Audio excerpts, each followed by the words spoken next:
नमस्कार, स्वागत है आपका एस्ट्रोटेबल.com पे। और कालचक्र की जो 12वीं राशि है मीन राशि, इसका कैसा गुजरेगा आने वाला दिसंबर महीना।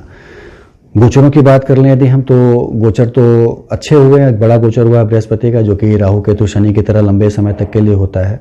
और बृहस्पति अभी तक जो था वो मकर राशि में शनि के साथ नीच का होकर चला आ रहा था, लेकिन अब वो शनि की ही दूसरी राशि कुंभ राशि में चला गया है और आपके 12th हाउस में चला गया है।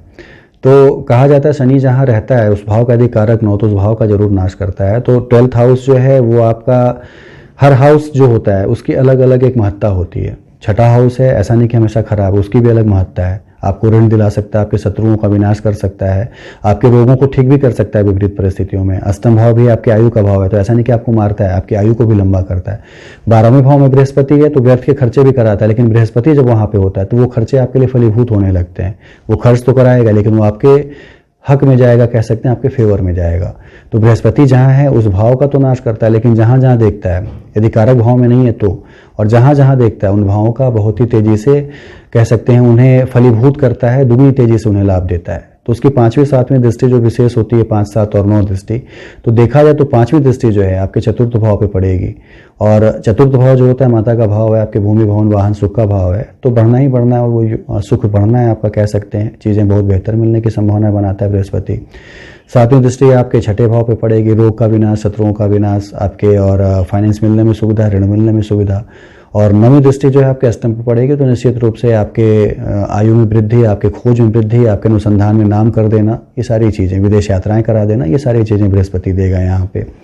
तो बृहस्पति का गोचर देखा जाए तो 12वें में होने का मतलब ये नहीं कि खराब है, कहीं ना कहीं से उसके अच्छे पहलू को ढूंढा जाए, अच्छे पक्ष को ढूंढा जाए तो बहुत ही बेहतर है बृहस्पति का ये गोचर आपके मीन राशि के लिए भी। तो इसका लाभ उठाइए और पाने का प्रयास करिए। बृहस्पति सत्कर्मों से खुश होते हैं। आपकी कुंडली में कैसे हैं जरूर देखा करिए। नैसर्गिक कुंडली इसीलिए कहा जाता है कि संपूर्ण जीवन की कुंडली होती है, और गोचर कुंडली जो होती है वो समकालिक कुंडली होती है, यानी आपके सोच विचार, आपके क्रियाकलापों की कुंडली जो है वो गोचर कुंडली है। जबकि संपूर्ण जीवन में आप क्या करेंगे वो नैसर्गिक कुंडली बताती है। तो अपने नैसर्गिक कुंडली में देखिए बृहस्पति कितना मजबूत है, और बृहस्पति न मजबूत हो या मध्यम मजबूत हो, कह सकते हैं कम मजबूत थोड़ा और डिग्री वाइज भी, तो सत्कर्म करना शुरू करिए, अपने कार्य को करना शुरू करिए, बृहस्पति अपने आप मजबूत हो जाएगा।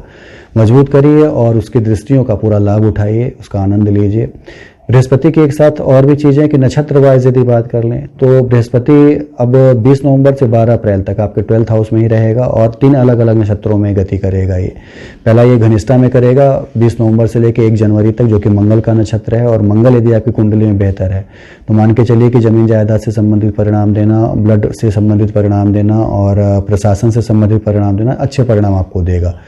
तो घनिष्ठा नक्षत्र में बृहस्पति का जो संयोग है ये बहुत ही बेहतर रहेगा, बहुत ही अच्छा रहेगा। इसके बाद ये 1 जनवरी से लेके करीब करीब 1 मार्च तक राहु के नक्षत्र शतभिषा में रहेगा। ये आपके लिए कह सकते हैं थोड़ा आपको परेशान कर सकता है, कह सकते हैं। राहु आपके तृतीय का लॉर्ड है, और उसके नक्षत्र में जाने का मतलब है कि आपका मतिभ्रम हो जाना, बेवजह के पराक्रम दिखा के मुसीबत में फंस जाना, और कार्यों में जो है वो थोड़ा धीमापन आ जाना, ये सारी चीज़ें बृहस्पति करा सकता है इस नक्षत्र में। तो ये जो बीच के 1 जनवरी से 1 मार्च का महीना है ये मध्यम फलदायी हो सकता है यदि राहु बहुत अच्छा नहीं हुआ आपकी कुंडली में। फिलहाल राहु तो बहुत अच्छा है, पराक्रम भाव में, तृतीय भाव में हो, दशम भाव में तो बहुत अच्छा माना जाता है। लेकिन बृहस्पति जब राहु के नक्षत्र में हो तो चोरी होने के भय भी होने लगते हैं, आपकी अचल संपत्ति का या आपके कार का, वाहन का, आपके घर में चोरी होने के भय भी बनेंगे यहाँ पे। तो ये दो महीने जो है 1 जनवरी से 1 मार्च वो थोड़े मध्यम फलदायी रहेंगे बृहस्पति के गोचर से भी लिखें यदि तो। और उसके बाद यदि बात करें तो बृहस्पति अपने खुद के नक्षत्र में रहेगा, पूर्वा भाद्रपद नक्षत्र में। ये बेहतर रहेगा। धार्मिक यात्राएं होना, धार्मिक अनुष्ठान होना, आपके पैसे जो थे वो धर्म पे खर्च होना, धर्म से आपके पुण्य को कमाना, ये सारी चीज़ें। मैंने पहले ही बोला कि खर्च तो होंगे लेकिन आपको कुछ ना कुछ वापस भी मिलेगा, बृहस्पति जो है 12th हाउस में जाके देगा। तो अच्छे कार्यों पे खर्च होना, धार्मिक यात्राओं पे, तीर्थस्थल पे खर्च होना, माता पिता के साथ यात्रा करना, ये सारी चीज़ें बृहस्पति यहाँ पे कराएगा। उसके पुण्य आपको संचित करेगा आपके आने वाले जीवन के लिए। तो बेहतर परिणाम दे रहा है बृहस्पति यहाँ पे गोचर करके आपके लिए। बाकी अन्य ग्रहों की बात करें, बुध के, सूर्य के, शुक्र के, मंगल के, तो इनके भी गोचर है। मंगल जो है 9वें भाव में रहेगा आपके, और भाग्य भाव में अंगारक दोष बना के रहेगा। तो प्रयास पूरे करने, मैंने पहले भी कहा कि बृहस्पति के भी यही आपको प्रेरित कर रहा है कि सत्कर्म करिए, प्रयास करिए। मंगल और केतु का अंगारक दोष भी आपको ये प्रेरित कर रहा है। हालांकि सूर्य जो है वो मंगल की राशि में, मित्र राशि में है, तो भाग्य मजबूत बनाए रहेगा, लेकिन प्रयास जरूर करिए।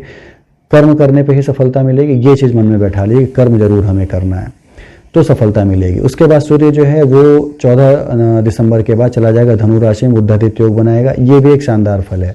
दशम भाव में बुद्धादित्य योग बनना यानी आप वो सारी चीज़ पाएंगे जिसके लिए आप कह सकते हैं कि परेशान थे या प्रेरित थे कि ये करना है आपको।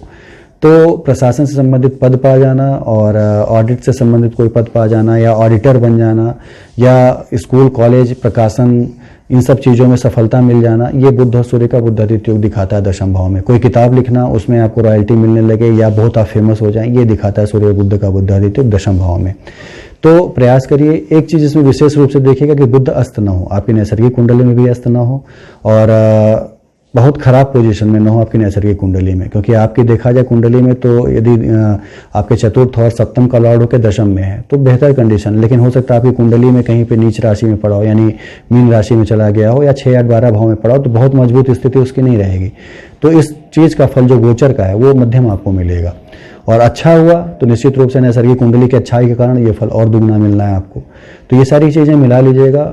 कोई सवाल आपके हो नैसर्गिक और कुंडली या गोचर कुंडली से तो आप नीचे दिए नंबरों पर पूछ भी सकते हैं, उसके उत्तर भी आपको दे दिए जाएंगे कुंडली मेलापक करके। तो चीज़ें बेहतर हैं, कहीं से कोई संभावना नहीं कि कोई ऐसी चीज़ घटी तो जो कि आपको बहुत ज़्यादा अच्छे फल ना दे सके। चाहे अन्य ग्रहों की बात कर लें, चाहे यहाँ पर बृहस्पति के एक गोचर की बात कर लें, शुक्र शनि को ले लें, लाभ भाव में है। शनि जब भी लाभ भाव में होता है तो कमाई के अनेक संसाधन देता है और शुक्र का भी यहाँ होना मित्र राशि में दिखाता है कि आप यदि शुक्र से रिलेटेड बिजनेस कर रहे थे तो ये समय है आपको बहुत ढेर सारा पैसा कमाने का। खासतौर से शुक्र का बिजनेस क्या है, वो हीरा चांदी सोना जवाहरात ज्वेलरीज का बिजनेस है, ट्रेवल्स का बिजनेस है, हैंडीक्राफ्ट का बिजनेस है, फिल्म इंडस्ट्री में पैसे लगाने का बिजनेस है, एक्टिंग का बिजनेस है। 50 हैं ऐसे कार्य जो कि शुक्र कराता है। इन सब कार्यों से भी आप जुड़े थे तो मान के चलिए कि आपके पास बहुत ढेर सारे पैसे आने वाले हैं। और बार बार जब शनि 11th में हो तो मैं बार बार सावधान करता हूँ लोगों को कि शनि जब 11th हाउस में हो तो निश्चित रूप से अलग अलग तरीके देता है पैसे कमाने के, और उसमें से कई ऐसे संसाधन होते हैं जो कि इलीगल माने जाते हैं। लेकिन शनि के इलीगल कार्यों से पैसे कमाने से फिर शनि जो है आपके वो सारे पैसे अंततः छीन ही लेता है, आपके पास से खत्म कर देता है। तो कोशिश ये करिएगा कि ढेर सारे संसाधन होने के बाद भी अच्छे कर्म से, अच्छे प्रयासों से पैसे कमाएं, न कि आप इलीगल वे में जाके पैसे कमाने का प्रयास करें, क्योंकि फिर वो किसी काम आपके नहीं आ पाएंगे। तो मौका मिल रहा है कमाने का तो कमाइए पैसे, अच्छे वे में कमाइए, अच्छे प्रयासों से कमाइए। कहने का मतलब ये था सिर्फ यहाँ पे। तो ओवरऑल देखा जाए तो बहुत अच्छा गोचर है। स्टूडेंट्स के लिए कह लें, आपके हेल्थ के लिए कह लें, सभी के लिए एक अच्छा गोचर है। पिता का हेल्थ थोड़ा प्रभावित हो सकता है लेकिन आपका हेल्थ अच्छा रहेगा, कहीं कोई संशय नहीं है। बृहस्पति हर तरह से आपको मैनेज किए हुए हैं, बाकी और ग्रह भी जो है मैनेज आपको किए हुए हैं। पढ़ाई लिखाई पे थोड़ा विशेष फोकस करके आप प्रशासन में कोई पद पा सकते हैं। ये दिसंबर महीने में अच्छी संभावनाएं बनी हुई हैं। तो इतनी चीज़ें करिए। बाकी मंगल और शनि के दोषों को जरूर दूर किया कीजिए, क्योंकि मंगल और केतु का अंगारक दोष और शनि का लाभ भाव में होना या शनि का आपके लग्न पे दृष्टि पड़ना तीसरा, ये दिखाता है कि आपके कर्मों में कमी आने वाली है। तो कर्मों को बनाए रखेंगे तभी बृहस्पति के फल जो है फलीभूत होंगे।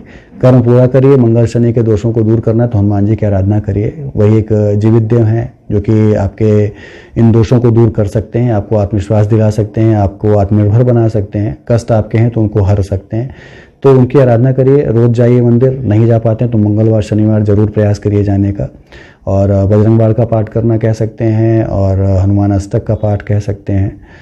साथ ही साथ दिए जलाना, तुलसी की माला चढ़ाना एक सामान्य से उपाय है जिससे हनुमान जी खुश होते हैं। तो ये सारे करने से आपके जो शुभ फल हैं उनमें उत्तरोत्तर वृद्धि होती जाएगी और जो बेकार के फल हैं उनका निराकरण भी होता जाएगा।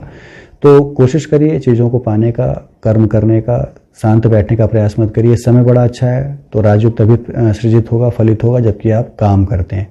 काम करिए, फल पूरे आपको मिलेंगे। बाकी आपके नैसर्गिक कुंडली, गोचर कुंडली से कोई रिलेटेड समस्याएं हैं, सवाल हैं तो नीचे दिए नंबरों पे आप पूछ सकते हैं। समय के साथ उसके उत्तर आपको दे दिए जाएंगे। धन्यवाद।